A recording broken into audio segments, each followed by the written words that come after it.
New background. New background, new haircut, old shirt, same The old white mic. the white guys with pop collars and microphones are back. Nobody does it like us. 6K on YouTube. Officially introducing myself as a YouTuber, guys. I know you see the new background. Oh no. Okay, I'm sitting right next to the router. This is not sponsored by Xfinity if it's glitchy. First thing I want to talk about, there's been a lot of changes in my life. Not only the buzz cut, which is somehow getting worse as it grows in. I thought it was supposed to be like the worst right when you get it cut off, but day by day, I'm actually realizing that this was more and more of a mistake. But sometimes you got to live with the consequences of your actions. You might think that going on this route, this self-discovery road, who am I without long hair? You think that it's going to be some great prophecy when actually you just look like a peanut. But I did make two good decisions. Chris, I told you last time I got a Kindle and I was worried about it being a huge waste of money, like buying an expensive gym membership and saying, now that I have this gym membership, I'm suddenly going to lift weights every single day. Hey, Mr. Running on YouTube, guys, people always ask us, I don't want to watch on LinkedIn. I don't want to watch on X. You don't have to, okay? Do your own research. If you recognize these logos, Follow the science. Oh, Come sorry. on. Never. That was something else. Yeah. And so the Kindle has actually been a huge hit. I've read at least 12 pages of one book so far. But bigger than that, I thought, you know what? I need to make a big change in my life, like a serious change, because I'm spending so much time on my phone and just my computer during work. And even when it's a discipline thing. Even when I'm at the gym, I'll end up scrolling on these social medias or, sitting around with my family. I'll end up on X. Like, what am I doing? So I bought a Moto G. I went to Best Buy, got the cheapest phone they have.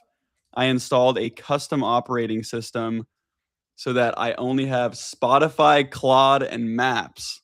Okay, now this thing handles everything I need. I can get emergency calls on here.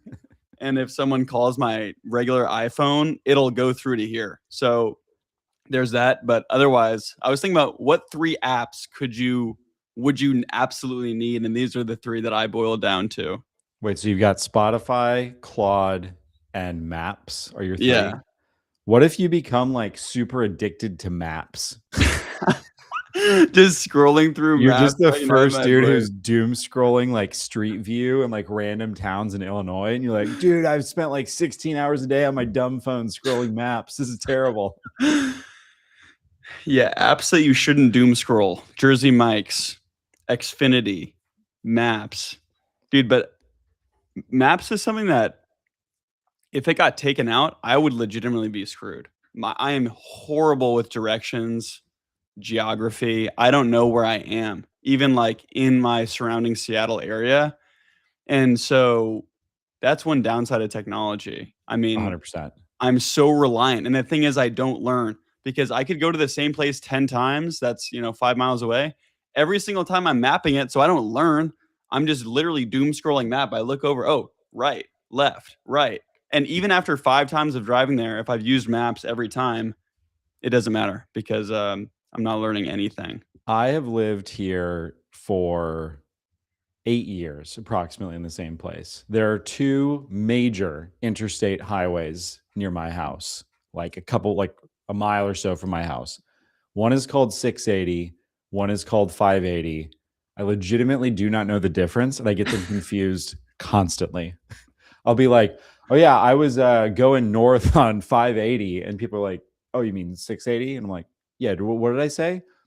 Like, those are like the 2 things that I should definitely know after 7-8 years out here, and I couldn't tell you sometimes. Is it true in California that people say the I-5? Dennis, welcome back. Yeah. I heard people say the in front of the highways, but you know what you don't need directions for and that technology will never take away? What's that? What do we got? Palantir merch. Hell yeah. Except this is not merch. Palantir Snap. Okay?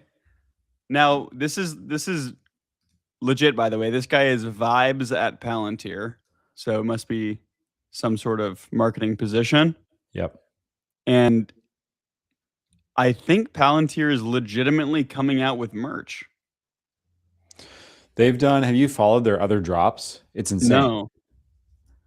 No. Let's take a look. Let's go to the Palantir store. Yeah, so this is their 9th drop.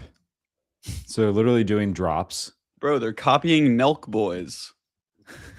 Or is Nelk copying Palantir?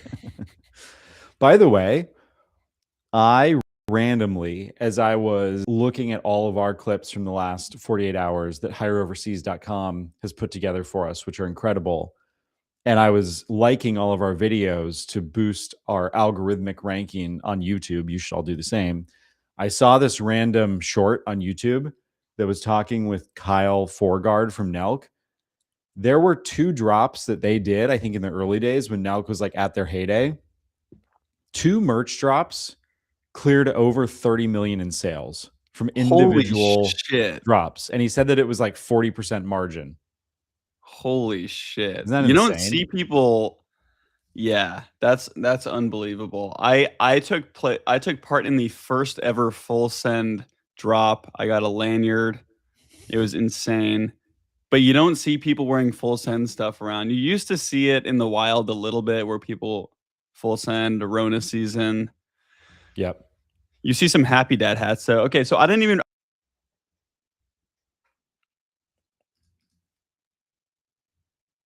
There we go. We should not be on this website right now. I didn't realize that Palantir actually had merch. Yeah, they have the core merch, but then they do these the archived drops are insane. Like, is this the greatest shirt of all time?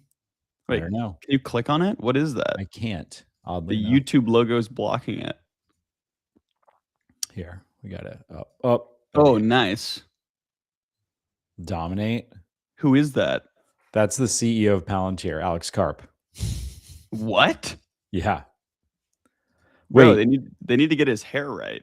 No. Well, I mean, I think it's supposed to be, but I mean, just put this legend on anything, right? Dude, he looks so sick. There was this one where he's wearing like an ascot, which I didn't even really know what it was until somebody was like, "Oh, why is he wearing an ascot?" Alex Karp ascot.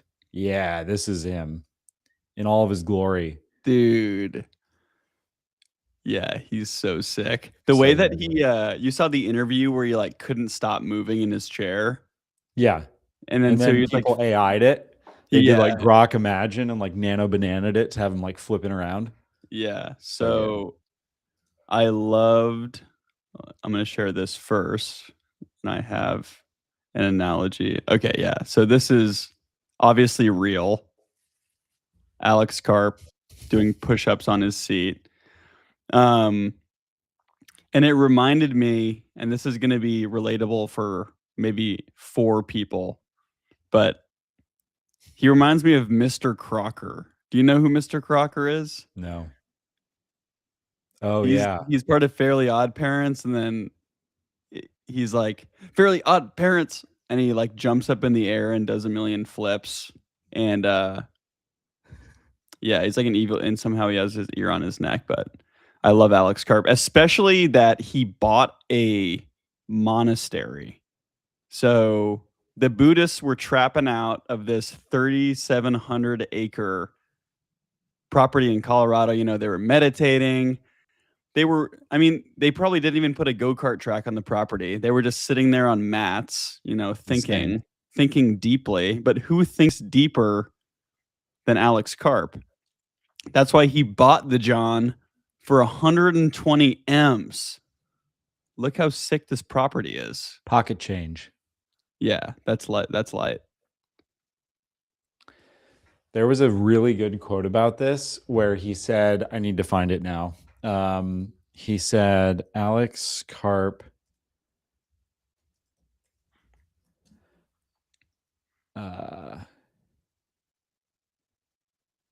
he was doing this interview. I can't find it. If somebody listening can find this will be legendary. You can drop it in the chat. He was doing this interview fairly recently, I think within the last year.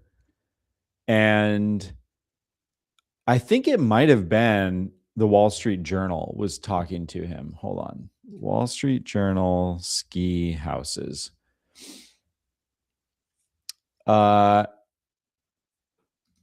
Anyways, whoever was interviewing him was like, Alex, you own 20 houses around the world, which I think is true. And he was like, well, the way I look at it is I own 20 houses that I can like that are like small ski chalets. Yeah. So in here, he famously referred to his collection as 10 cross-country ski huts in 2024. Okay. Based. $120 million house being referred to as a ski hut is incredible. Absolutely incredible. 20 houses is electric. That's cool. More people should be buying monasteries. Now those Buddhists are swimming. I mean, can you imagine how much they're going to invest? They don't buy anything. They're just chill. I heard that they're leading Anthropic's new round. The Monastery VC. Yeah, that would be so lit. Should we talk about? Oh, here's a good interview question. I always love interview questions that I have never seen or heard of before. So if you're interviewing for a job, a bad interview question is something like, where do you see yourself in 5 years? Right? A lot of people ask that. A better interview question, what's your 5-beer plan? Where do you see yourself in 5 beers? I like that. And then you slide a 6-pack across to the candidate and see what they do.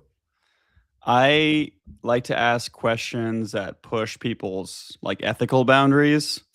So there's a couple that I usually use, but putting people in very tough situations, not like that train question where you go, do you want to kill 1 person or 3 people, but you have to hit the lever. Right. But one is like,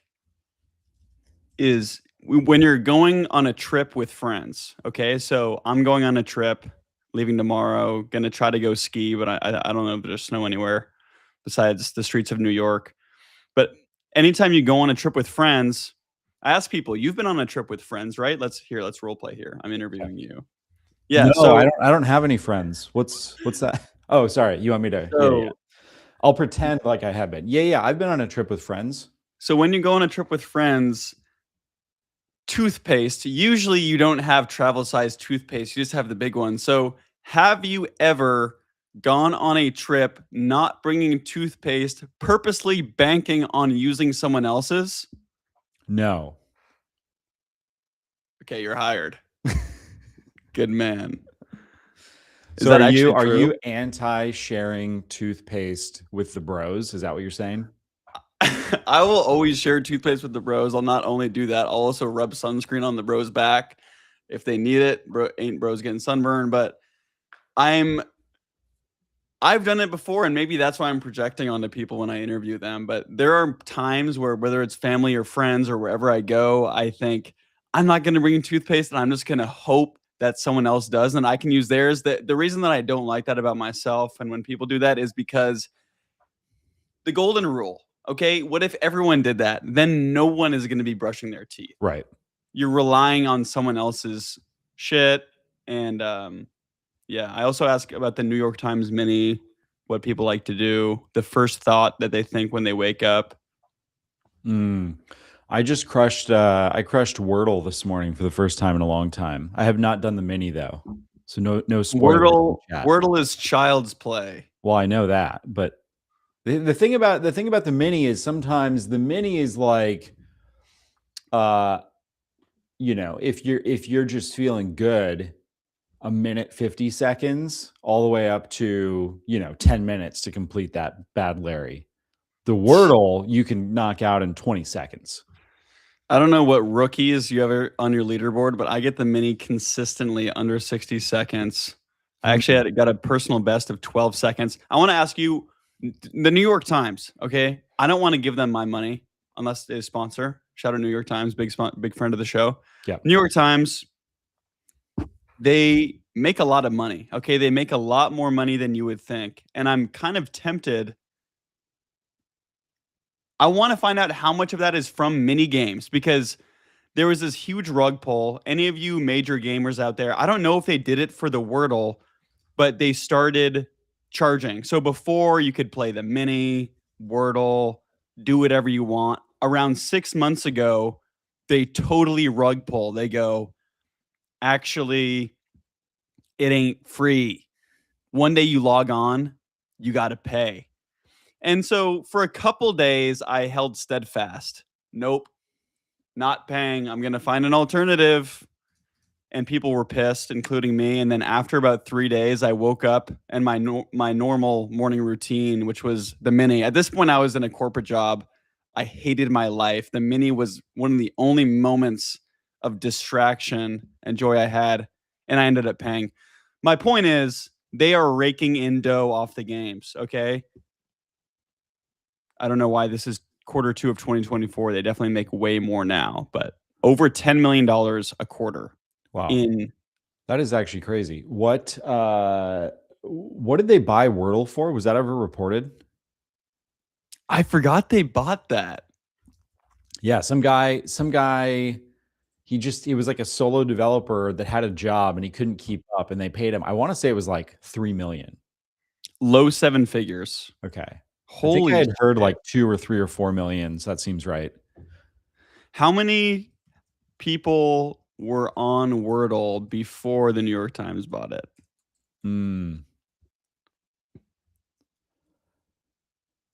Damn. Over 300K. Yep. Undisclosed low 7-figure sum. 2 or 3 million. And that app, how hard could that app be to build? I mean, couldn't you vibe code that app in 4 seconds now? It's all about distribution. Yeah. I mean, that's pretty. I think he sold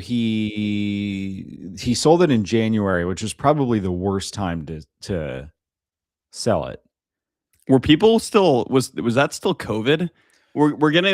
It's crazy how we went from in COVID to out of COVID, and now I look back and I think time warped for everybody. I'm like, dude, when the fuck was that? Was that like 4 years ago or 5 years ago?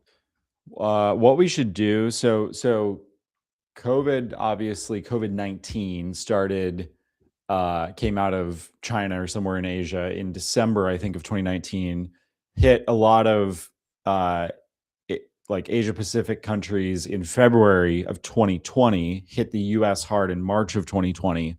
But what would be funny is because everybody uses COVID as like the pre-COVID. Oh, before COVID, I did this. Before COVID, I went on this trip. Oh, right after COVID, I went on this trip. We should find some historical event that happened in February of 2020 that is super obscure and be like, oh, before the baby kangaroo was born at the Adelaide Zoo, I went on this trip to Tahiti. And people are like, what? And be like, dude, February 2020, like that's an important thing. And just like skip over that COVID like ever happened the next month. I'm gonna not tell my kids about COVID, and then if they ever bring it up to me, just start crying and break down because it's gonna be sick when okay. I want to show you this picture and you tell me what this means to you. This is going to be like, what do therapists call those black and white Like pictures? the ink blot things? Yeah, the ink blot. Okay. Okay, I need to open this in another tab.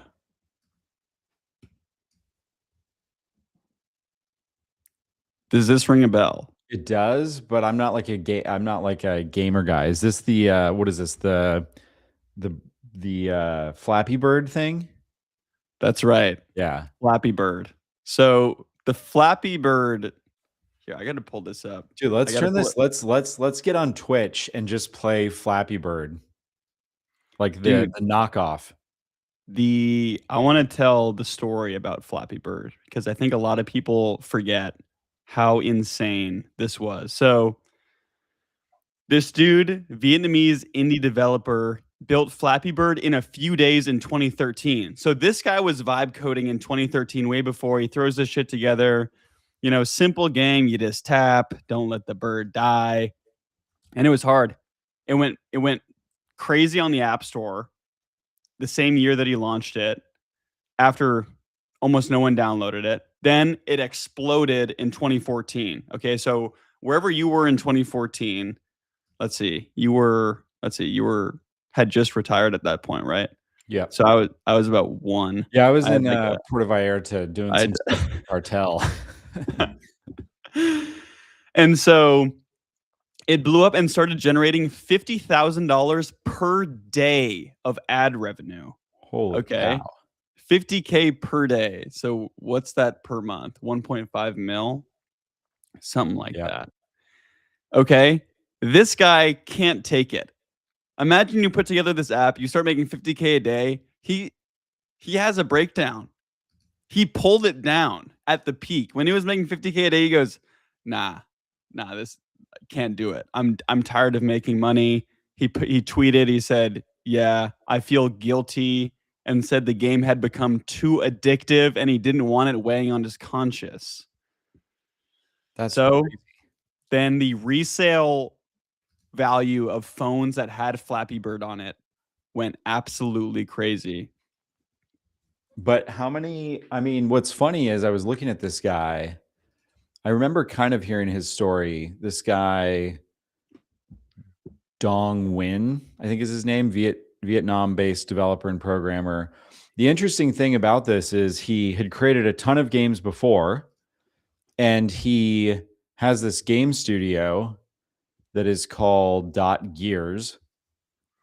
And so he did Flappy Bird in 2013, around the time that he did a bunch of other games.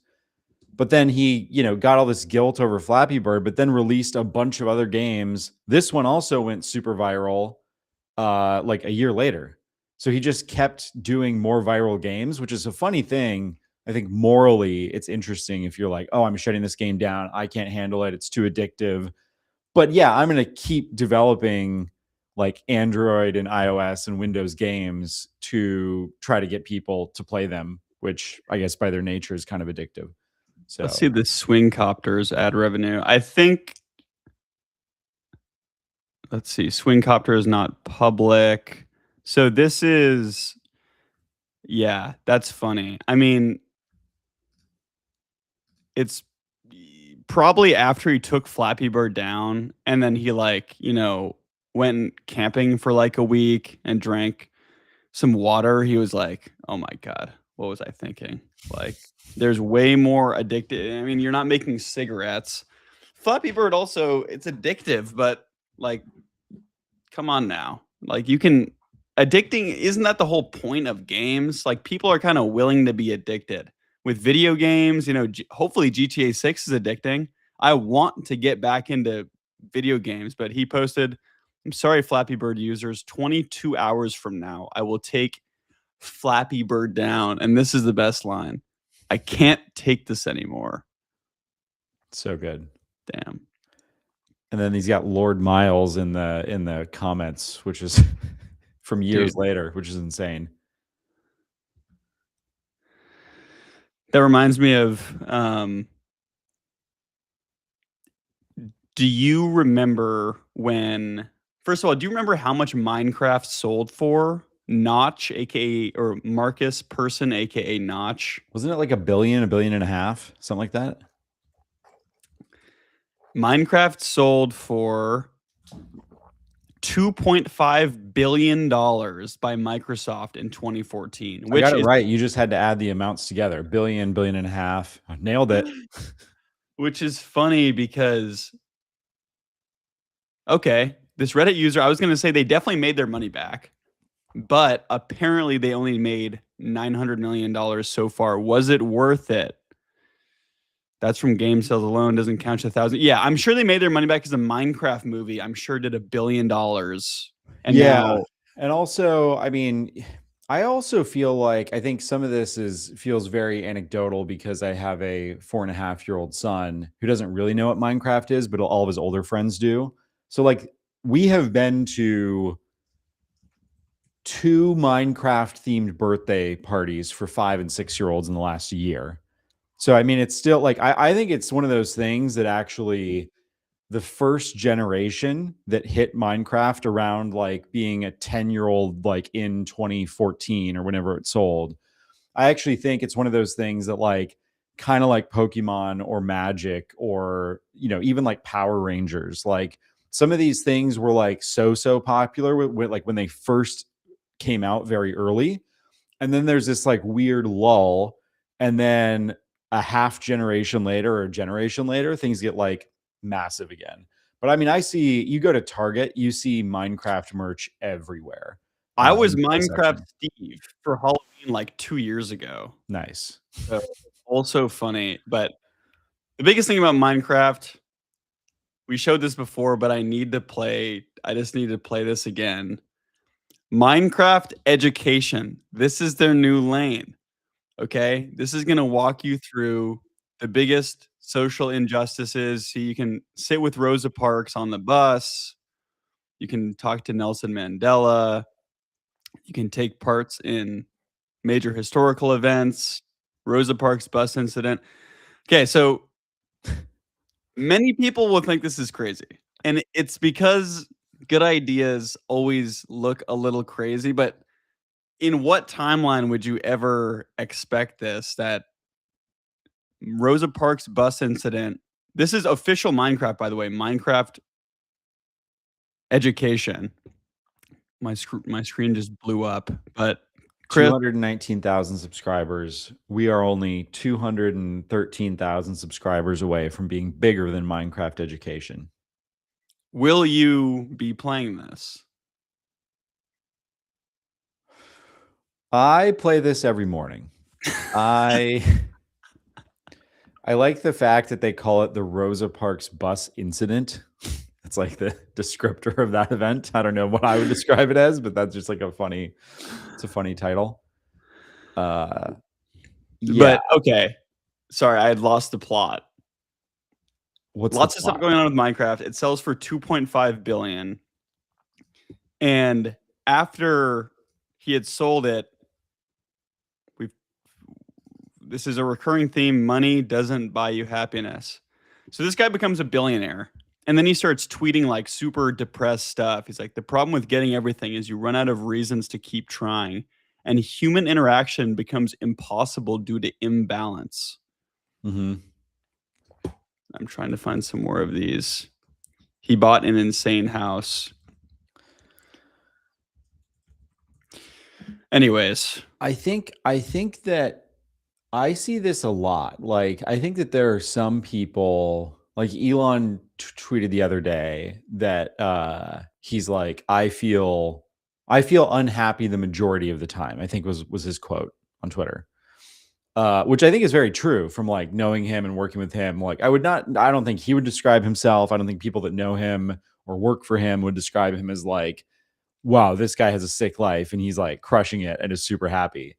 I think that there is this balance. I think especially when people get out of their companies, like you saw this with like Jeff Bezos. I think Notch is like going through it here as well, where it's kind of like the thing that keeps them going, that got them all the money, was actually the like spiritual North Star that they were like striving for. And then they had this accomplishment. And it's like, well, if Minecraft continues to grow, Notch doesn't have any upside. There's nothing that he can do to like make the game or the product line like better. And you just like, you have all of your purpose tied up in like what probably seems like this like silly game at the time. You know, Bezos had this with Amazon, and then they all like do the same thing. They go on this like midlife crisis adventure where they buy like the biggest plane and the biggest yacht and the biggest house. And then eventually like you cannot have a bigger plane. Like the planes can only get so big, the house can only be so large. You can only have so many houses. And then like what Jeff Bezos has done is he basically has to have like his new pet project of Blue Origin and all the AI stuff that he's doing just to feel something, you know? We got people watching from Subway. let's go. We got people on LinkedIn. We've got Mr. Runyon, good point. Wait, what's companion Einstein AI? It does your homework without you. Oh God. Let's see. We got to look into this. So Einstein AI. The AI tool doesn't help with homework. It does it for you. It's a new tool that can watch lecture videos, read essays, write papers, complete quizzes, and take your class for you. And it like Unlike, logs into Canvas on your behalf. are you serious? Yeah. Unlike chatbots that only respond when prompted. Created by the startup Companion, Einstein does more than generate answers. It logs into a student's Canvas account and completes coursework on the student's behalf. It operates on its own virtual computer. So this is Claudebot, but taking your classes for you. But I don't know. I mean, we've discussed like, oh, and Salesforce is Einstein, There. GPT, Dennis, great point. Great topic here. We were always moving towards this. Now cheating isn't fun. Cheating used to be fun. It used to be I took 2 or 3 years of Chinese in high school, and Ni hao. write stuff on my hand. I'd upload the characters onto my Apple Watch. I would write on my shoe and then look down at my shoe. And there were fun ways to cheat that I actually think kind of taught you some valuable lessons about life. This is no fun, okay? At this point, some kids getting their parents to pay $80,000 so they can go to the Colorado Boulder and drink 18 beers every night and make sure that Einstein, and they're going to pay someone to set up Einstein AI. Right. Like this needs to be like the overlay, right? Of like you're using Einstein to do all of your stuff as you pay $91,000 to go to the new school and learn trumpet. What did you major in? Trumpet. Okay. Well, Chris, this actually, I wonder if, because like the new school is, have you ever heard of the new school? It's fascinating. Is that like AI Alpha School? It's in New York, and it is like right in the heart of Manhattan.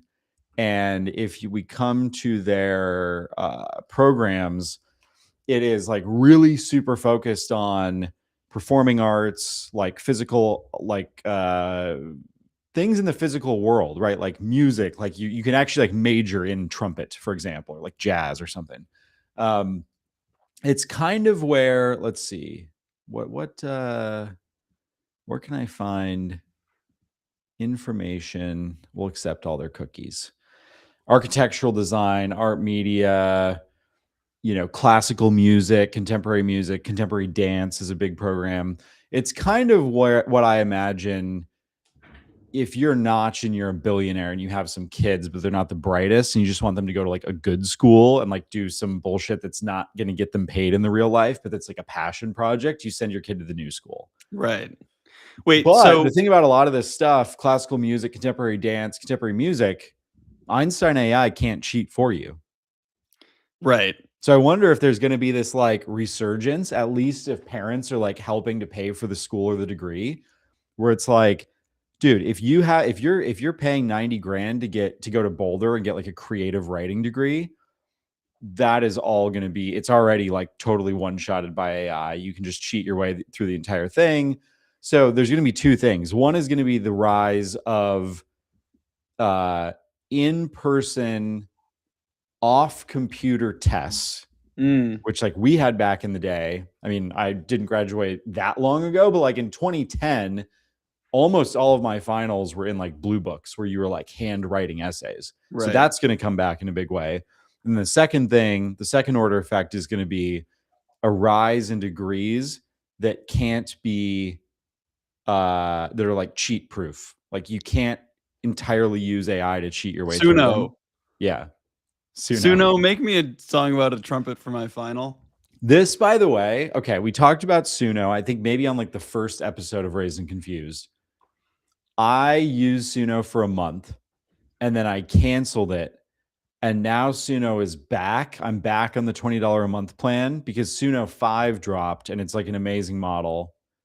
And it's become every single night, my kids have a dance party where they listen to music. Suno, over the last week or two, has replaced 50% of their listening time. It's insane. Do they ever try to come up like, because they could use their voice to prompt a song, right? Yes, they do that. Okay. So like my Suno is, let's see, if I go to, Make a song about hot dog chocolate. it's pretty close to that. It's like not that far off. Let's see. So my most recent ones that they did were library. Let's see. They wanted a song about our baby pooping her diaper. So there's a song called Shay's Stinky Surprise. Banger. We've got Purple Octopus Rock and Roll. Yep. A purple octopus who swims with a boy named Asher. That 7 times over. He clearly wasn't happy with the result. Ship quick. A song about a purple octopus who swims. Song about purple octopus swimming. Those are the most recent, like 14 results, essentially. Okay, can we just get a manufacturer in China to make sticker box for music? Oof. Because this thing is huge right now. It is big. But you could easily just do this exact same thing with a speaker that plays like 30 seconds of a prompted song, and then that's it. Because this thing a great is idea. Huge Somebody thing. should build that. Yeah, let's build it. I will talk to my Chinese manufacturing friends. Okay, so with Einstein AI, you aren't doing school, really. You don't want to spend time at the computer. It seems like the world is just increasingly moving towards like unlimited free time. Right. And the question is, what are you going to do with your free time? Mm-hmm. Okay, I'm double tapping Notch here. He says he's rich as fuck. In Sweden, I just sit around and wait for my friends with jobs and families to have time to do stuff, watching my reflection in the monitor. And I feel like this is pretty true. If you get a ton of bread and you don't have to work and you're constantly trying to think of something else to do, oh, maybe I start a company, but like all your friends have normal jobs and families. They don't have time to chill. Like they get off work, they have dinner with their family. And so you end up being alone. If when I have kids, they will not be using Canvas at all. There's going to be 2 things that they're going to be doing. In the morning, 2 hours of alpha school, AI powered private school. I actually do believe in this. 2 hours of focused AI catered learning every day. After AI alpha school, they're going to forest school, the opposite. No electronics, where they teach you how to build fires and forts and get hella dirty and scrape your knee on a log and whatever they're doing here, and sticks. The best of both worlds.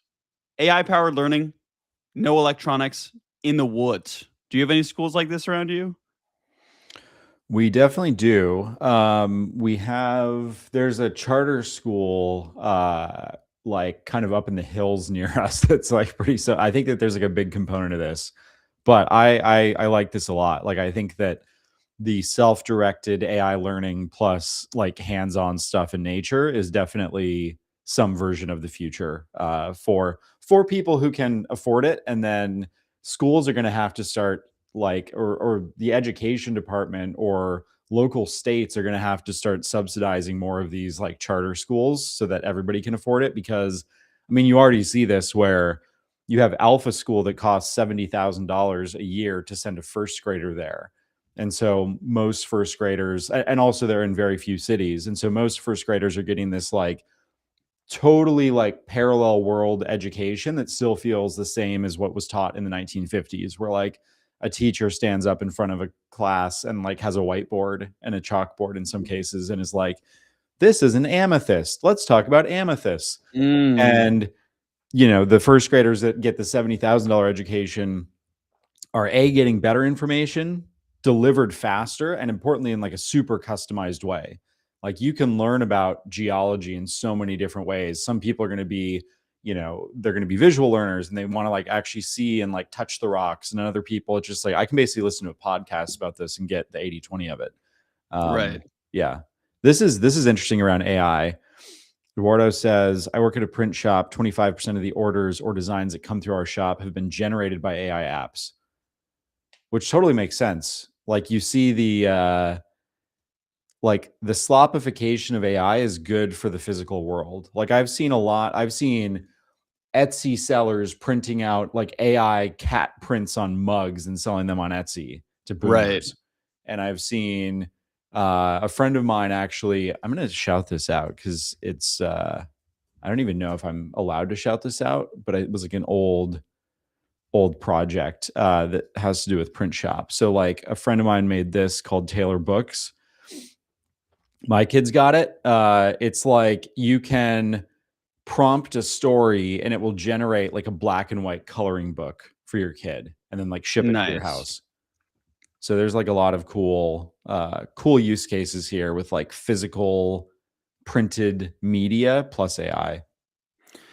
I do like how now there's unlimited, like if you think about like a coffee mug, if we start there, and of course this applies to t-shirts or hats or whatever, there are literally unlimited designs that anyone could possibly come up with. Now the resurgence of mugs, like when I was looking for gifts, the top like mugs and cards are ones that are like super edgy now because people are like, oh, that's not AI. Like a Valentine's gift was like, I'd punch a bleep in the face for you, or I'd punch a bleep in the throat for you. Or it's like a card with like two people and they both have hairy legs and they're on the couch and it's like a sketch. Yeah. I think the other thing that people are going to do with their free time now that everything is AI, I think the experiments like this are going to come back. And I wish that I had the time and creative energy to do random projects like this. I mean, I guess I do have the time. It's more of the creative energy. Like every time I see something like this, I'm like, this is an awesome idea. It's probably flawed in a lot of ways. But like if you go to one of the most liberal streets in America, Valencia Street in the Mission of San Francisco, there's like a phone that you can pick up and talk to people in Abilene, Texas. And it's ringing in Abilene, Texas, yeah, it's too. like ringing in Abilene, and you can like call a Republican, and the one in Abilene says like call a Democrat, and you can just talk to them anonymously. Yeah, it's pretty interesting. That's what we need. I like all the portal stuff. I know Polymarket had one. Someone else did one before, like real life portal. I'm trying to find the best case of AI art I've ever seen, which was also ethically questionable. I'll just give a rundown. So pretty much I was going on, oh, here we go. I found it. Let's go. So I was going on a trip and I had stopped in a coffee shop to get a cup of joe before my travels. This was a nice mom and pop coffee shop, good pastries, family owned. And I'm browsing the decor as I usually do. And I see this, which I thought was kind of interesting. Here we go. And I'm like, wow, that definitely looks like AI. Mm-hmm. Well, it's obviously AI. This was not painted, mind you. Right. This is a piece of paper. And you go, Field of Awakening, a radiant field of tulips stretched toward a glowing horizon beneath a sky ablaze of color. This piece evokes peace, possibility, and the harmony between nature and imagination. $60. And so I don't know if they were banking on people not knowing that this was AI, but I also found it funny that they pretty much just put the prompt like right below it, but you could buy it from this store for $60.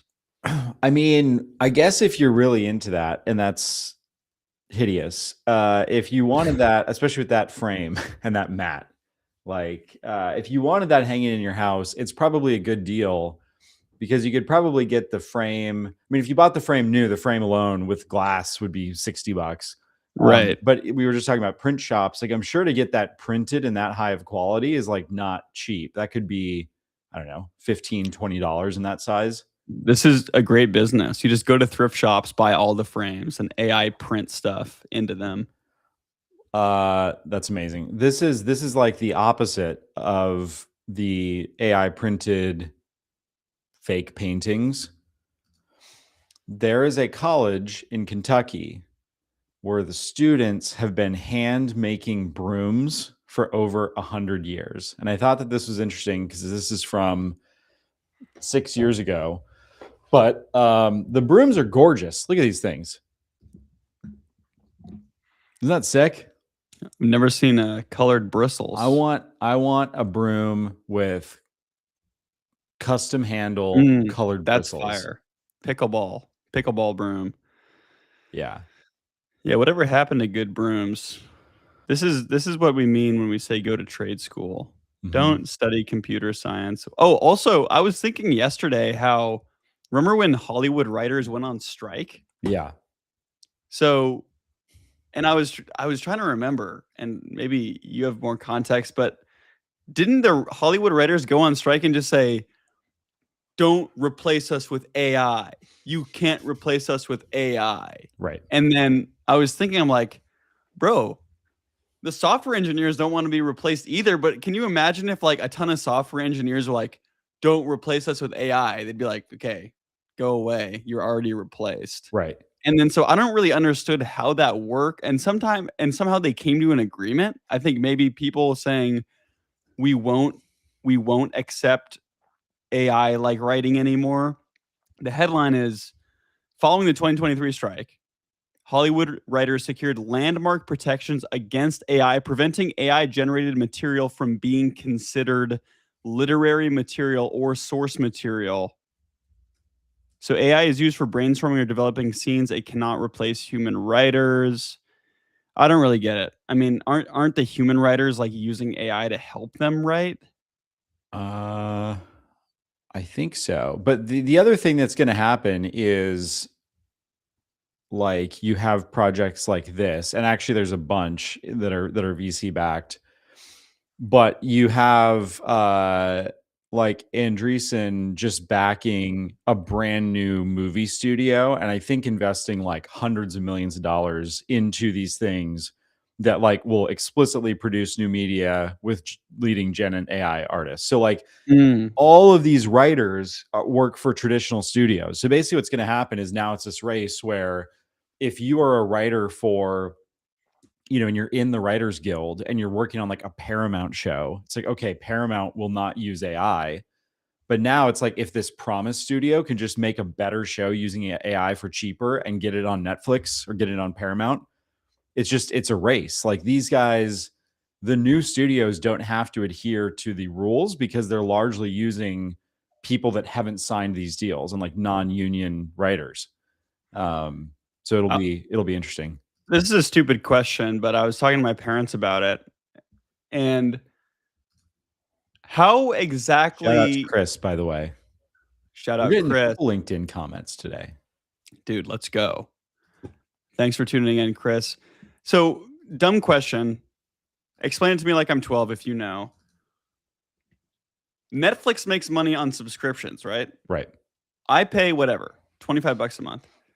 So, does it really matter if they put 100 movies on the platform versus 10? Like, am I going to cancel my subscription? My question is, there's so much Netflix original. Okay, maybe they go, hey, you 100 people, here's $1 million each. Go make some slop. Hopefully one of them is Stranger Things. And then they're like making these huge acquisitions of catalogs and stuff. And maybe it differs consumer to consumer, but how does it really work? I mean, they maybe they charge you $2 more in like 6 months per month.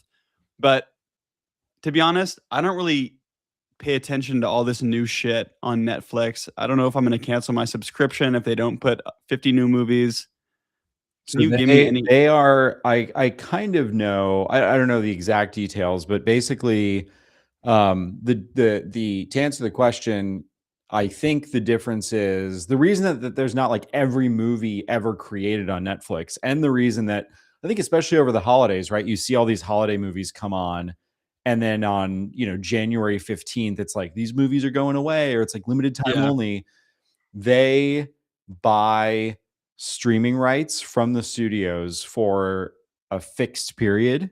And sometimes that's like indefinitely. Like, we'll just keep paying you $200,000 a month to like keep this movie on, or $2 million a month, or whatever it is.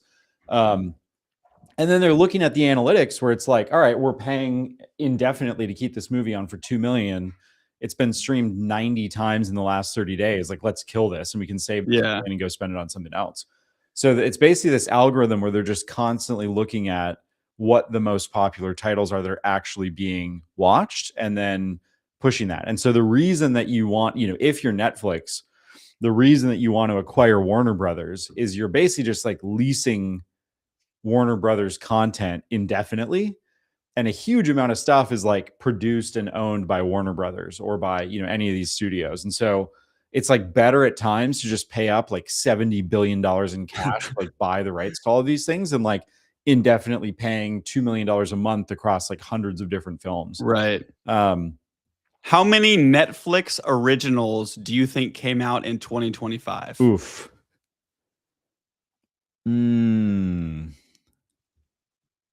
So many. Take a wild guess. This will be funny because I'm sure I'm going to be like way off, but this includes like shows and movies and documentaries and all that stuff. I'm going to say 300. So that would be a little less than one per day. Yep. Netflix released 722 new Netflix originals in 2025. That is almost 2 per day. Wow. Insane.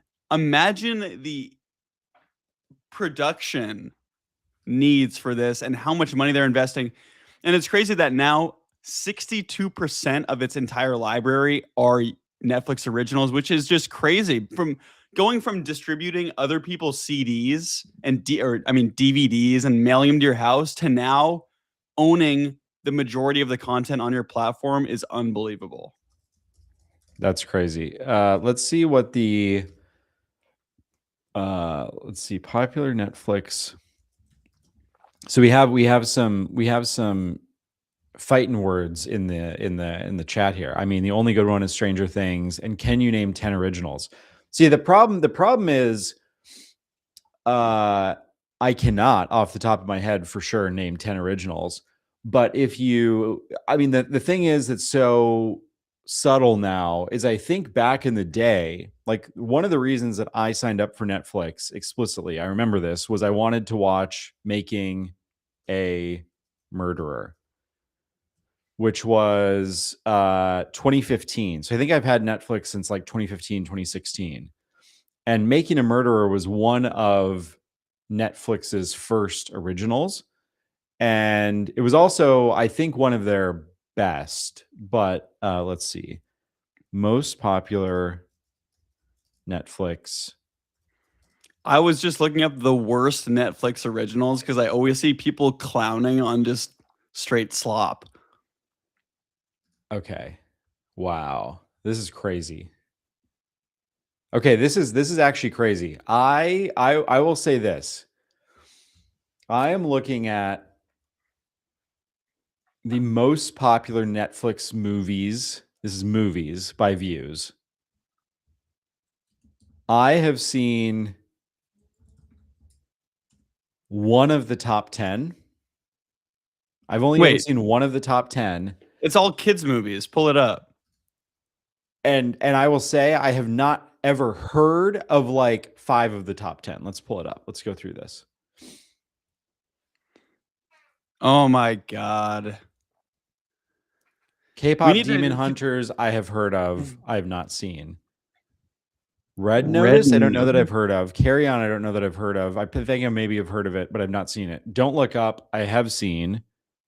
That's the one. The Adam Project, I've never heard of. Bird Box, I've definitely heard of. Back in Action, never heard of. Leave the World Behind, heard of. The Gray Man and Damsel, I'm not sure if I've heard of them, but definitely never seen. I've seen 0 of these. Yeah, 0 for 0. I've seen Bird Box. Okay. So 1 out of 10, 1 out of 10. Dennis says 0 out of 0. Let's go to the series. This is so weird.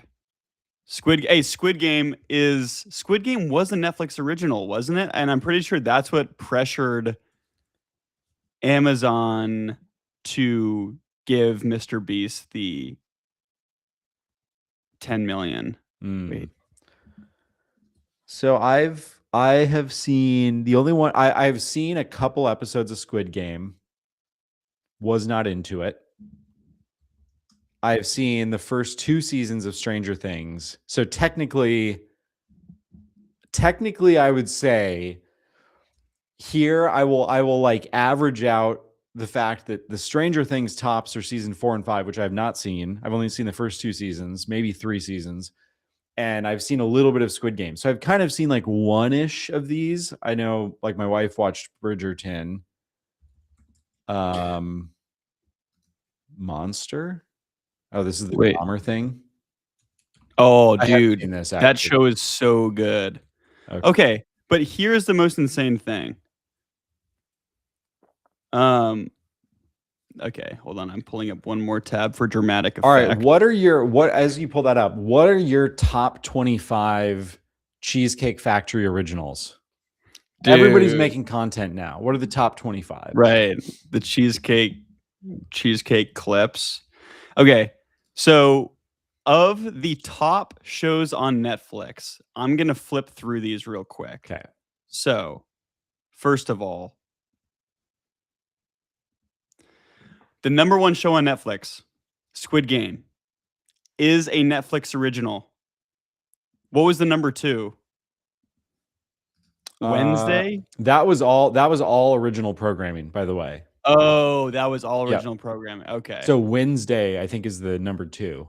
Right. Wednesday, Adolescence, Stranger Things. These are all they're all Netflix originals. Those are all original programming. Yeah, the movies, those are insane. I wonder what the top Netflix movies are that aren't even originals. You know who has the greatest? I could be a little bit wrong on this. I think not the recent stuff, but I mean, nobody will ever beat HBO originals, right? The Wire, Sopranos, Game of Thrones, Better Call Saul, I think was HBO. Curb Your Enthusiasm was definitely HBO. I mean, yeah, tough. Yep. That makes sense. Back in the day, I mean, True Detective, The White Lotus. Now that I'm looking at it, this is insane. White Lotus is my favorite show of all time. White Lotus is a banger. You know where else you can watch movies? TGI Fridays. Apparently, if you work at Roblox. This is kind of bubbled up during COVID when all like the Google like product managers or whatever were like in pools all day, and everyone was doing the day in the lives, trying to be an influencer, and they were inadvertently getting themselves fired because they would like do 1 hour of work per day and then go make a smoothie and get in the pool and stuff. And Michael McCarthy posts this girl's vlog from working at Roblox, a senior software engineer, and she lives the greatest life. This would be, okay, listen, this should be an inside job from Roblox to work there. Because you show up, you get breakfast. Look at this buffet. Okay, that looks terrible, but the other stuff looked great. Okay, afterwards, you go get a coffee. So now we're at breakfast and coffee. You get latte art. Yep. Okay, at a 5-star cafe. Then you go in the meeting room for a couple of Zoom calls and scroll Slack. Then lunch. Okay, breakfast, coffee, lunch with tuna and short rib, sushi, clam linguine. Okay, then back, work for 1 minute. Ping pong, snacks, drinks, kombucha, water. They even have water, pears. Nice. And of course, you got to play Roblox with an admin badge. And then done. We are going to miss this so much. Once AI actually takes over, everyone is begging for remote work. No. Go work in the nicest office you possibly can right now. Apply to Google, big companies that have offices like this, and just live in the moment. Okay. Your life is amazing. What do you think about this type of lifestyle? Dennis just goes, I support layoff. Okay. So I've worked at 3 big tech companies, Zillow, Indeed, Twitter/XAI. I will leave Zillow out of it because they were like they were a little bit pre this culture. Like they definitely had like catered meals, but we were also a small office in San Francisco for them. The main HQ is Seattle with a big office in Orange County. So those offices were crazier, but ours was like fine. Indeed I watch this and I go, this is nearly identical, like down to how the building looks. Like the architecture is the same, the cafeteria is the same. Like I think I've had some of those same meals at Indeed. And the funny thing is, it's amazing for like a week, and then everybody complains about it because people will be like, "Oh, like tuna tartare again? Oh man, like we just did sushi. Oh man, like my like filet got cooked medium instead of medium rare. We should fire the chef." Seriously, people would complain all the fucking time.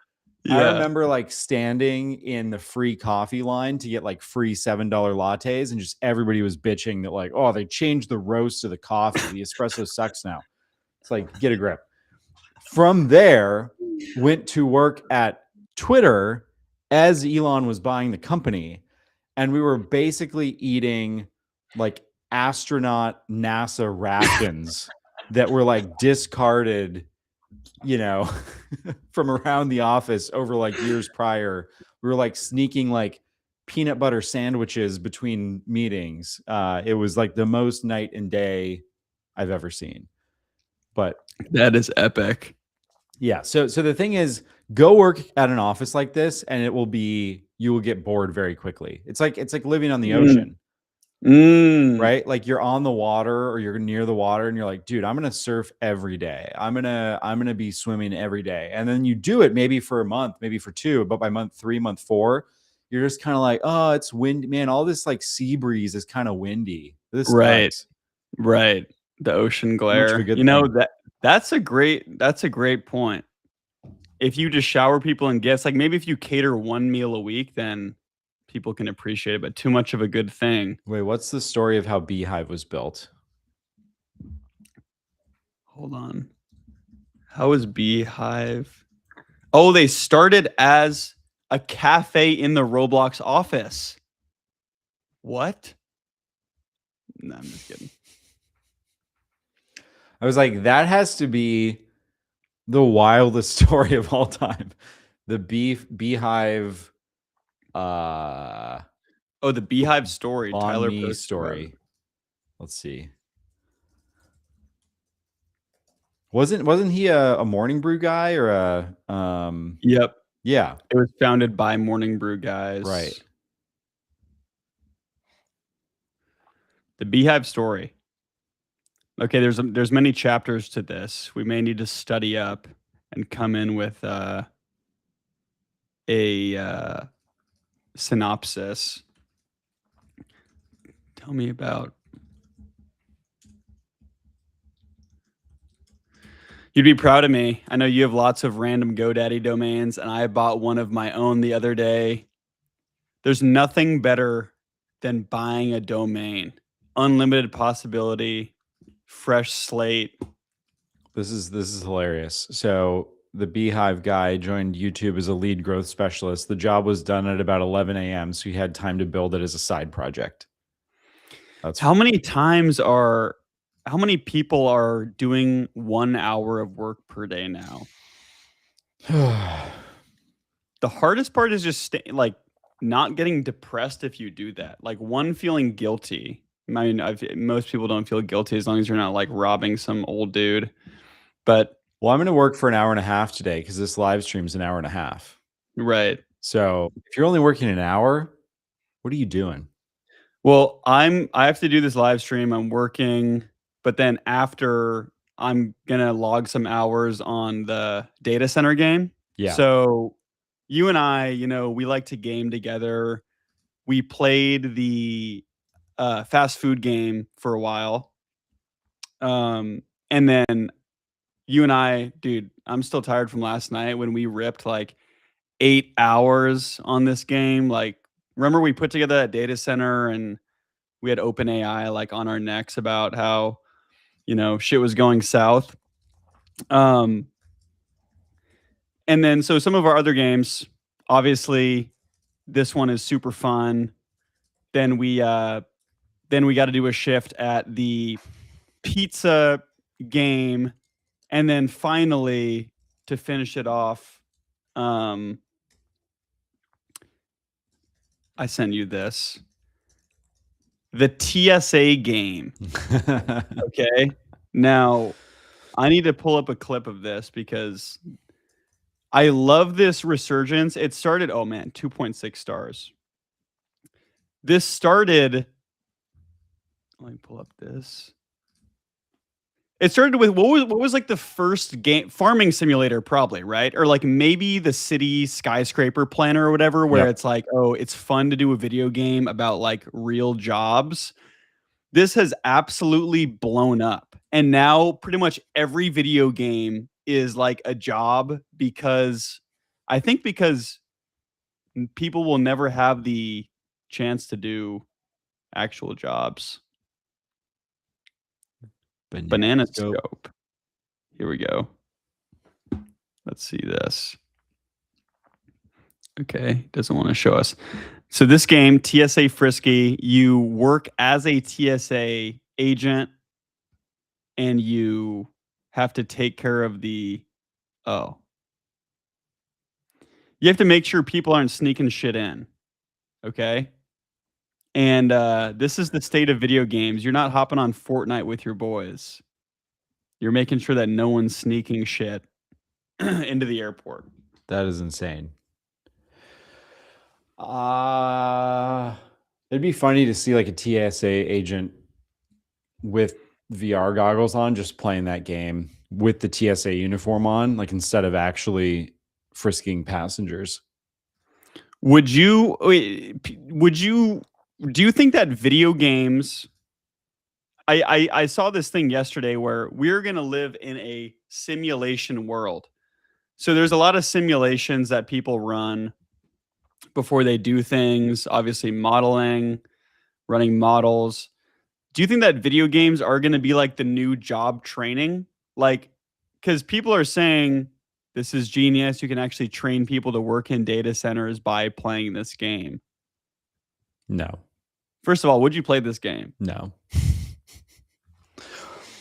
I've spent enough time in my life in actual data centers and talking about actual data centers to have zero desire to go do this in the metaverse or whatever this is.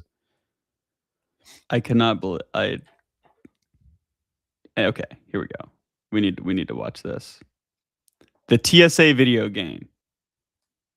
Put down the Fortnite, come into VR, search people's luggage, have them walk through the metal detector.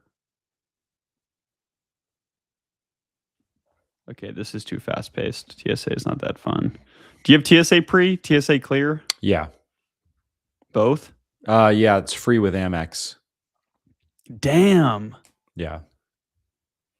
Yeah. Amex is the move. You got to get, I mean, I think if you do, I could be a little bit wrong. If you occasionally, I think it's basically like it changes every year. If you occasionally ride in Ubers, you get like $25 a month in free Uber rides. And then you get $250 of, maybe it's $300 now, of free hotel credits if you book through their travel site. And so the card is like $600-700 a year. But if you basically do those two things, it pays for itself. And then if you're actually traveling like more than once or twice a year, then it really starts to compound, and you get free upgrades, free like we were traveling in Ireland and got upgraded to like the presidential suite because we booked with Amex. Like that Damn. level of free upgrades sometimes. There was actually a crazy thing that happened through the Amex travel portal where I booked a room through Amex for actually next week. The stream is going to be a slow stream the next couple of weeks because of travel, but that's okay. So next week we're going to Santa Barbara. We booked this nice hotel in Santa Barbara. And then after booking the room, I was like, wait, I had a question about like something on the balcony. This is a real first world problem. I wanted to make sure the balcony was like facing the right beach, on the ocean in Santa Barbara. So I called this hotel and I got this like AI voice app that responded. And then it was like, okay, what's your problem? It's sort of like guiding me through this like AI voice menu. And then it's like, it couldn't answer my question, of course. So it's like, all right, somebody will call you right back. And then just nobody called me back. Nice. Which is kind of insane. Like if you're running like a Red Roof Inn or a Motel 6 and the rate is $80 a night, by all means use AI for everything to solve everybody's problems. There is no world where like if you are spending $2,000 a night for a hotel room and they're using an AI thing that like can't answer your question and doesn't call you back, that is like starting off the guest experience the way that you want. So I predict like one of the things that we're going to see, we're already seeing it a little bit, but I think it's going to go way harder in the future. Where like one of the differentiators for these like great hotel brands is literally going to be like, there's like no technology in the rooms and you always talk to a human. It feels very White Lotus. Like the hotel staff is like super accommodating. There's always someone at the front desk. You have like a physical phone you can pick up in your room. If you call before your stay, the phone gets answered within like 10 seconds. Like the Four Seasons is kind of already on top of this with a bunch like the Amangiri, a bunch of other hotel brands, but it's going to be a big thing. Like there's going to be Marriotts in the future that are like anti-tech, I think, because everybody's gone like so far in like computers and AI can just do everything for you, which is shit as like a travel experience. 100%. And same thing with restaurants. If you go to a steakhouse, you will never order off a QR code. The wait staff will be, dressed up. Even if it's less efficient, and even if there's more room for error, it's like, oh, I misheard. I thought you said Coke, not Diet Coke. And like, yeah, if I ordered on my phone, that wouldn't have happened. But I totally agree. It's like the bottom barrel restaurants now. Like if you go to I was just in a McDonald's the other day after a hike, and you walk in, you can't order from a human. Right. There was a sign at the cashier that said use the self-checkout kiosk. Yep. So you order on this big iPad that's covered in mysterious grease, when you can like see the rainbow like shit on the screen and the streak marks. It's good. You order there and then you pick up your food and leave. You don't talk to a person the whole time you're there. And like, that's fine for the McDonald's experience, but technology can be good, bad, and funny. Do you use the Citizen app?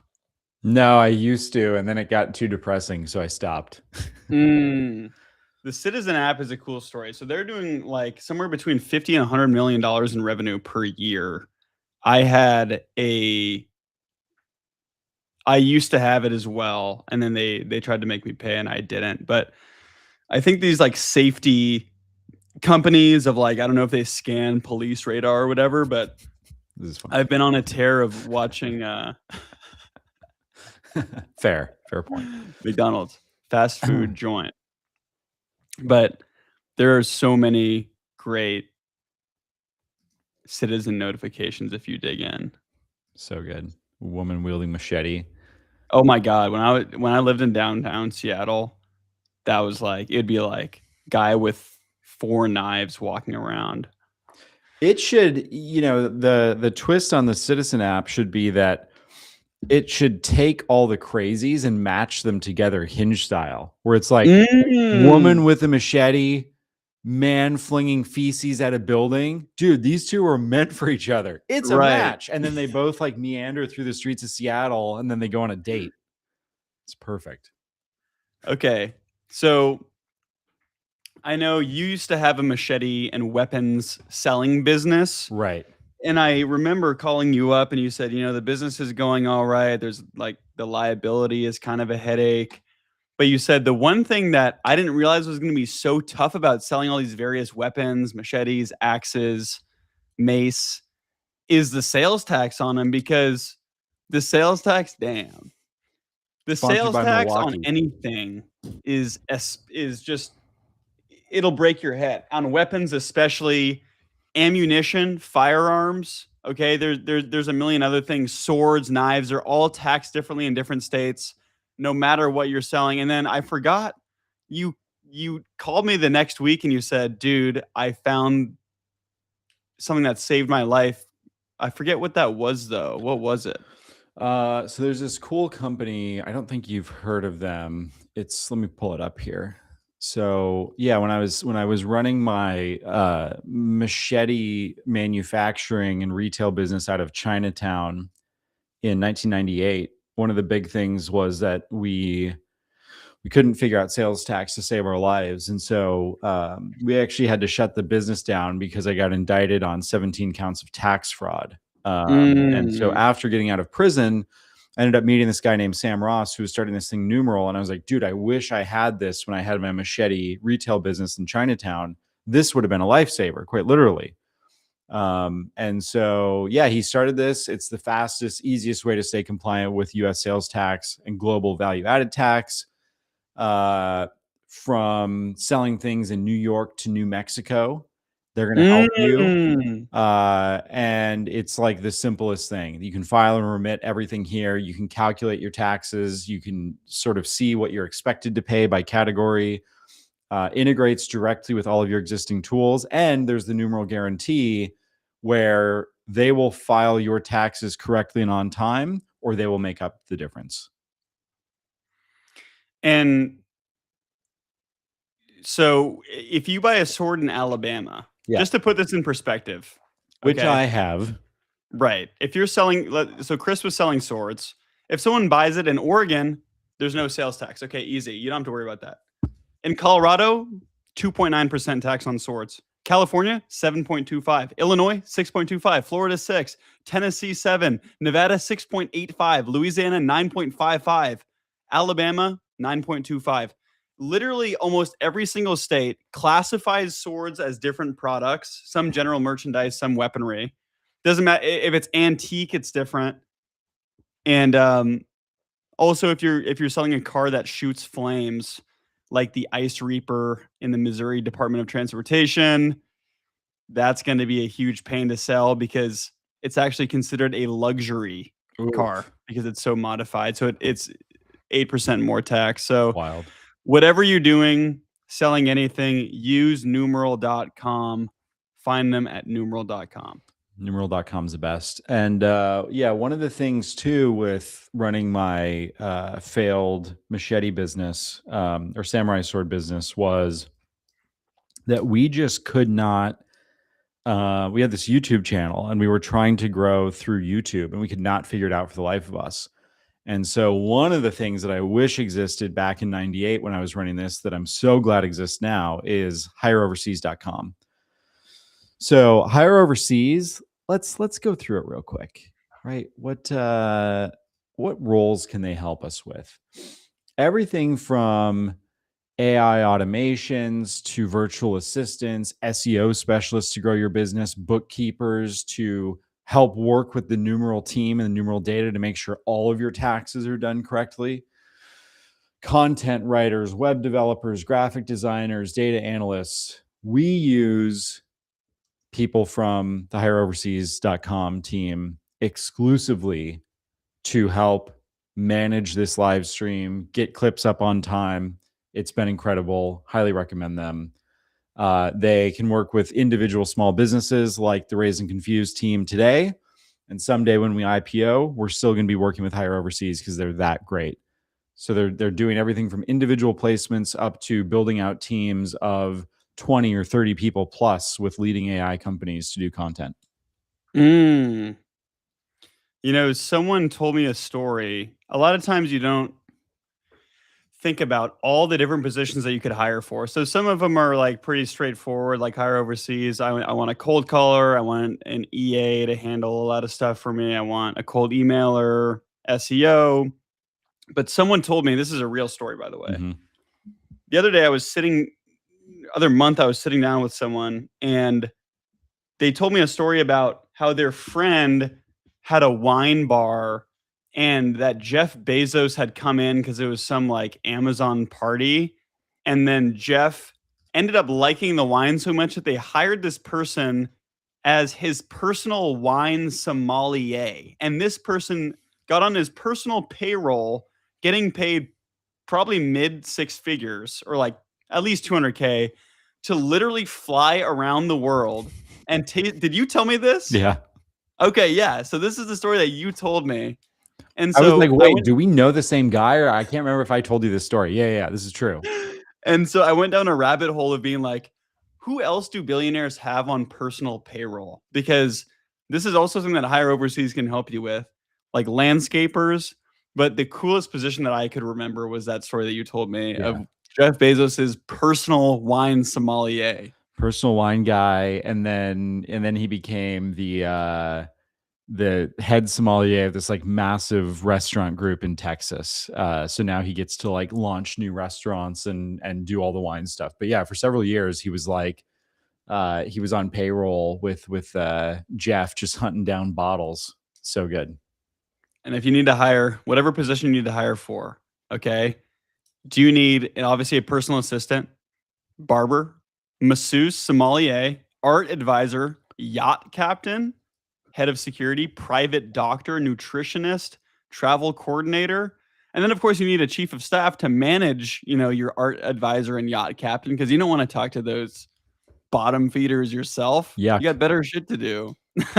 You need a PR person to make sure that you calling them bottom feeders doesn't get out, and a lawyer to sue the people who do leak the story. So whoever you're trying to hire, use Hireoverseas. Don't pay Athena $2,200 in margin.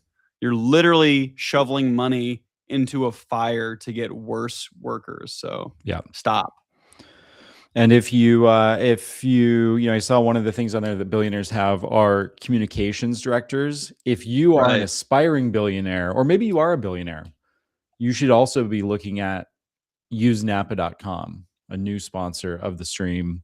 Usenapa.com is how founders and executives are turning their words into new leads, more customers, investor meetings, new hires, and press mentions.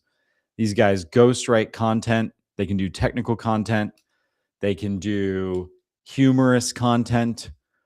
I co-founded this company a year and a half ago with Jameson, who is an incredible engineer and comedic writer and technical writer.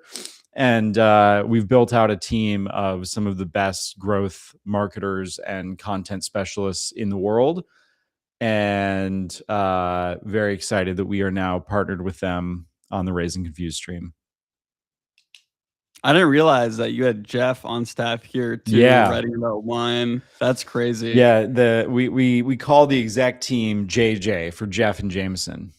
It's listen, guys, this comes from a personal place. I'm gonna tell you right now that the last thing you want to do is listen, if you don't have the taste for social, the last thing you want to do is force it because it's going to be painful. It's going to take you forever and it's not going to be good. Listen, nobody's good at everything. Okay. I'm terrible at 99% of things, especially anything drawing. Okay. I can't draw. And if I have a company, I'm not going to draw designs myself. Obviously, you go find someone who's way better at that for you. Social is one thing that's overlooked. A lot of people think, it's my personal brand. It should be, from me. I need to write this myself. If you don't like doing it and you're not good at it, this is 100% just like graphic design, just like engineering. It should be something that you hire someone who's better at it than you for, because it'll pay off in multiples. Napa, the best place to find your next ghostwriter. Heck yeah. And now back to the show. Back to the show. Where were we? What do we got? I'm done being negative. I have a couple bookmarks in here that are just bad vibes, and I'm choosing not to pull them up. I am going to pull up the best vibe. The turquoise era of the 90s. Speaking of design, we got to bring it back. This was all time. Like, you would be pulling out turquoise chapstick from your turquoise fanny pack and rocking like straight up, like NHL gear that was like purple turquoise. You'd jump in your turquoise Isuzu, whip around the block. You'd go home and turn on your turquoise crock pot. 1991 through 6 was like a real time to behold. It was incredible. What is the new fashion trend? It seems like everyone's boiling down to the lowest common denominator. Yeah. Besides people in New York. People in New York with $45,000 per year jobs who have apartments subsidized by their parents, those are the people on the forefront of fashion. You got to watch what they do. Don't look at the people who make 400 grand a year and walk around. They have no drip. Current fashion trends for, I'm going to say, what are the current fashion trends for men, since the chat seems to be 100% male almost every day. But ladies, we know that you're out there. We're going to pull up the one for women's here shortly. I mean, the question is like whether or not we trust GQ, because this doesn't seem right. Let's see. The 13 biggest style trends for men, according to GQ staffers. Now, I will say, if this top picture is any indication, I think that they are very far off. But, the baggy jackets, the Argyle sweaters, I can totally see. These like knit belts that were big, like circa the 80s and then again in the 90s. Yeah, it's all circular, right? So let's see. Handbags for men, they're in. If you're not wearing a handbag, see, if they're starting with that, I can't trust the rest of the article, I'm afraid. Yep, I agree. Yeah. Okay, so now everyone just wears hiking boots. I don't know. You just got to wear hiking boots. Listen, whether you want a handbag or not, nah. You know what I do rip though? And you know what is coming back in style? Because phones are getting too big. Okay, right. That's the issue. Now it's so hard to fit your phone in your pocket. It's bulging out, especially if you have a wallet and stuff. Okay, none of these are right. But fanny packs, okay? These are coming back. And you don't just put them around your waist. You can put them like this. Okay, this used to be exclusively for the worst guy you knew. Mm-hmm. But unfortunately, I've bought one. So now I have to say that they're not for the worst guy you know anymore. Isn't that how all these things start? Like everything, all bands are the worst until you really enjoy one of their albums. Then you're like, dude, okay, actually, I was wrong on their fan base. Their fan base is sick. I was super wrong. You know what's going out of fashion too? Interchange fees. Okay, I want you to explain to me like I'm 5. This is a common theme. AI agents transacting on stablecoin. Can you tell me what a stablecoin is? I hear it 10 times a day. And it's one of these things like crypto that I think a lot of people write off and being like, I hear this word and I'm just going to assume it with like NFTs. But I've seen, people getting salaries in stable coins, companies replacing paying in US dollar with stable coin. What are they? It's just it's like it's cryptocurrency, but instead of the wild fluctuations, you allegedly get less. You get like less flux in the value because everything is like tied to a specific asset. So it's like tied to, it's crypto, but it's like directly tied to the US dollar. So if there's like inflation, the stable coin will also experience inflation, or you tie it to gold or silver or like something, which is like not actually that stable. Like the price of gold in US dollars terms has like doubled in the last 12 months. The price of silver has like tripled or quadrupled in the last 12 months. So But I think the point is that if you have the value of the cryptocurrency tied to a specific, like, well-recognized hard asset like the USD or gold, you end up with a lot less volatility than just like a pure like shitcoin or something like that. Yeah, so it's sort of like they're saying, like, so Tether is an example. USDC, I think, is maybe the biggest, where like USDC is US dollar coin tied directly to the US dollar. So like theoretically, there should always be a 1-for-1. If you hold 100,000 USDC, that is basically at any time, if you cash it out minus fees, worth like 100,000 US dollars. And do you think it's crazy? I remember when I started my business. Okay, we're now a multinational corporation, Foster Point. Foster Point. I'm a first time entrepreneur. Okay, I'm setting it up. Yeah, I got to deal with this taxes, regulation, and stuff. And then I signed up for Stripe. Stripe, big fan of the show, but I got to be honest here. I was just surprised. Okay, I didn't realize that the baseline for these transactions, if I charge you $100 and you want to pay me $100, there's a couple ways we can do this. If you want to use a credit or debit card, which obviously you do, you get points. It's like the most frictionless way. I have to pay some random entity 3% usually just to take your money, just for you and me to hand money to each other. 3%. Same thing at your coffee shop. If you go to a local coffee shop and you swipe your Visa card, they are eating it or they're baking it in. Okay. And then with bank transfers, you can usually, you can get away with $5 maximum in this stuff.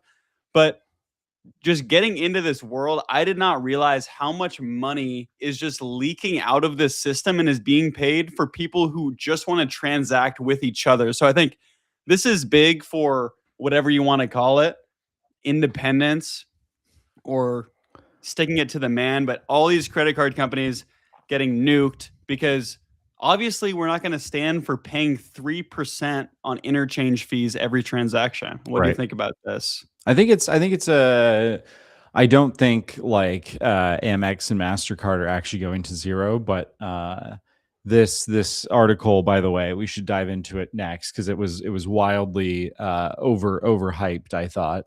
But I think the example is quite clear. I mean, the entire credit card industry has gone through massive upheaval where, like, I don't know, 20 years ago, I don't think Amex had a fraction of the services. Like, they've always had the concierge service. Like, if you had fraud on your card or you needed help booking travel, like Amex in the 1980s, 1990s could help you with that. But like this whole rise of sign up for Amex, get free headphones, get $15 back on Uber, get free hotel credits, you get Lululemon credits on Amex. Like, it's insane. The amount of things that they've had to do to attract new users to the credit cards, insane. By the way, check this bad boy out. I got the Robinhood card, 3% back on everything. Really? Mm-hmm. Holy shit. It took me forever to get off the wait list. If anybody wants a hint, we can't clip this because this is not something that I think, well, I guess we can. This will be seen by tens of thousands of people. If you have a Robinhood account, you can sign up for the Robinhood credit card in the app. It is 3% back on everything, and I think 5% back on several categories like travel if you book it through Robinhood, which is insane. The best that I'm getting on other cards is like 1.5%, 2% maybe. So, if you're a person who regularly pays off your credit card, you might as well use that 3% in your advantage back, I guess is the point. So, so it's 3% cash back, 5% on travel. I was on the wait list forever. I heard this tip that there is a subreddit for Robinhood, and all of the Reddit mods are Robinhood employees. And if you DM them and you say, yo, huge fan of Robinhood, can I get off the credit card wait list? And then you add your like Robinhood username. I was on the wait list for like a year and a half. They shipped me this card within 2 days. Damn. So it worked. You can That's just message the insane. mods. The mods all work at Robinhood. They can pull people off the wait list. Just say something nice about Robinhood, drop your Robinhood username, and then you're getting 3% back on everything. Let's go over some of these credits you get on Amex because this is insane. Yeah. So the annual fee is like $900. Travel. Right. You get $600 in hotel credit, $200 in airline fee, $200 in Uber Cash, $209 of Clear Plus credit, so TSA Clear, $400 of Resi credit, $100 at Saks Fifth, which will, by the way, buy you a napkin, $300 in digital entertainment credit. That's $25 a month for Disney Plus, Hulu, Peacock, New York Times, $120 of Uber One credit, $300 of Lululemon credit, $200 Aura Ring credit. Okay. Then a Walmart Plus monthly membership credit. So this is what you're getting for an Amex, which is unbelievable. I mean, if you actually spend all of this money, that's unreal. This is like $3,000. Yeah, it's crazy. I mean, I think I'm getting the 600. Wait, so the fee is $890. So it's $900 now. So I definitely get the 600. So now that reduces it to $295. And I do the airline fee and I use most of the Uber Cash, most of the Clear. I don't, maybe we end up getting like $100 off on Resi. Yeah, I don't get a napkin from Saks Fifth for $50. We do get the digital entertainment one. I'm sure my wife uses the Lulu thing. The Aura thing is funny too, because I looked at, or I don't want an Aura ring, but I was like, oh, if an Aura ring is $200, I'll just use my credit, get one, and then give it to somebody. The Aura rings, like the minimum price is $400, so you have to spend like $200 out of pocket. It's crazy. Holy shit. That's insane. It is wild. You know that Aura Ring bought Proxy, and I'm surprised they don't have this technology in here yet. Because one thing is, I want to leave my wallet at home. I want to leave my phone at home. I want to leave the house without anything. The biggest issue is paying. Okay. And I've seen people put one credit card in their pocket. I'm going to lose that. So Aura Ring, let's see. I think it was called, yeah. In an all-equity deal, they acquired Proxy, a digital identity signal startup, to expand its smart ring capabilities into payments, security, and authentication.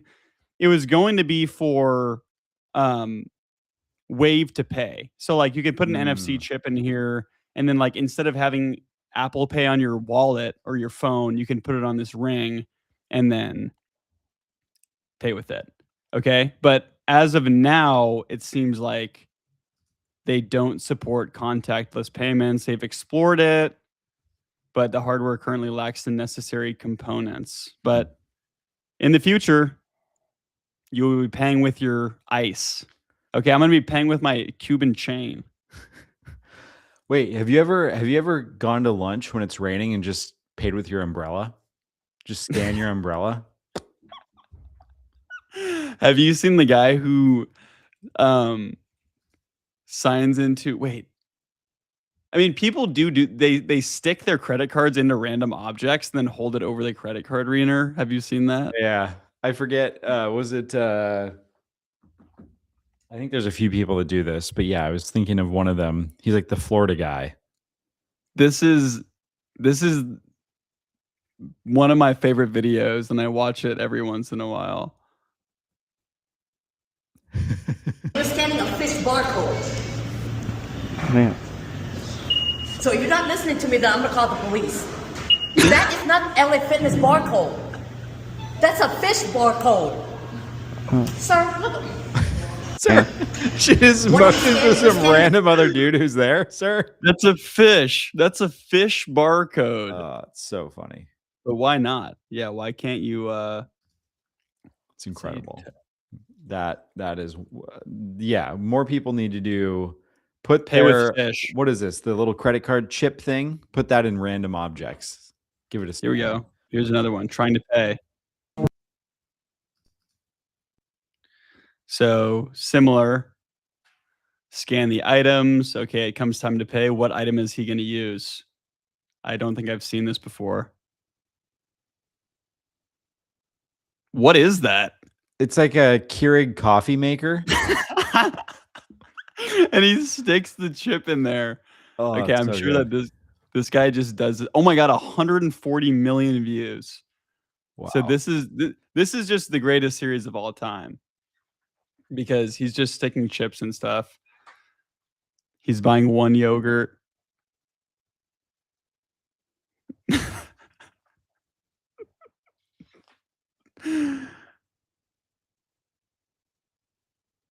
That's crazy. I thought that I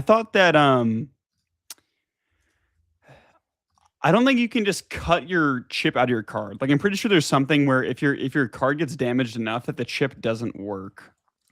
Only one way we can find out. Yeah. Let's cut this guy out.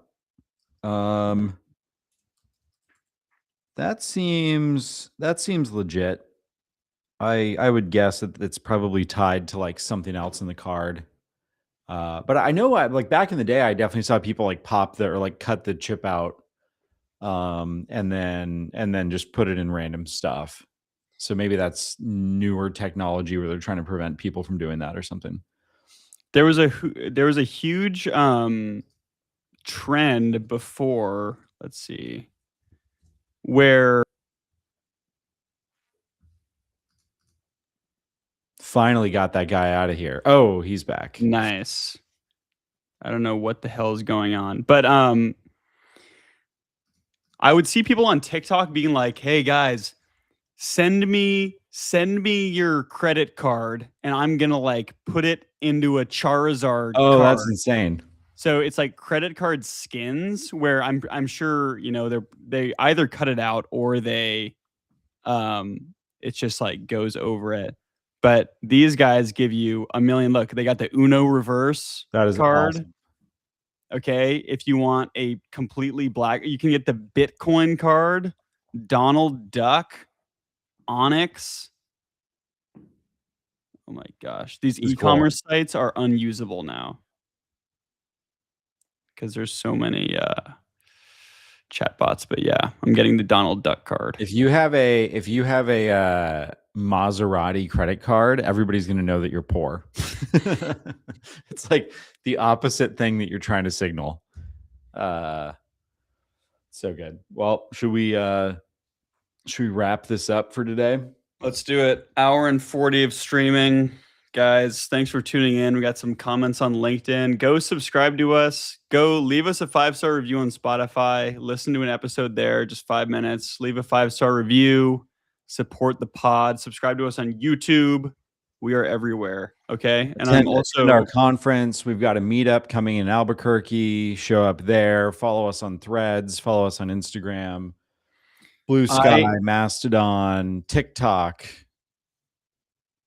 I am going to be printing stickers, okay? And I'm sending them to anyone who wants them as long as you're subscribed. Look. How many subscribers do we have on, what is that, 6,300? Yep. 6,300 subscribers. Go comment on some shorts. We're trying to optimize shorts as the first big thing. Watch a long form. Kevin, appreciate you watching on YouTube. Everybody, the 4 people watching on LinkedIn, shout out to LinkedIn. Everybody else on X, we will see you next week. We are off Thursday. We'll see you Monday. We will see. That's right. We'll see you Monday next week. All right. That thing better have at least 3 reviews by next week. 3 reviews on Spotify is the new goal. We're trying to catch up with that boy Morgan Snyder, who is topping the charts in Ukraine. Okay. Number 7 in Ukraine, I think. Morgan Snyder show. We're coming after you. Watch your back, Morgan. We're on to you. Until next Monday, we will see you then.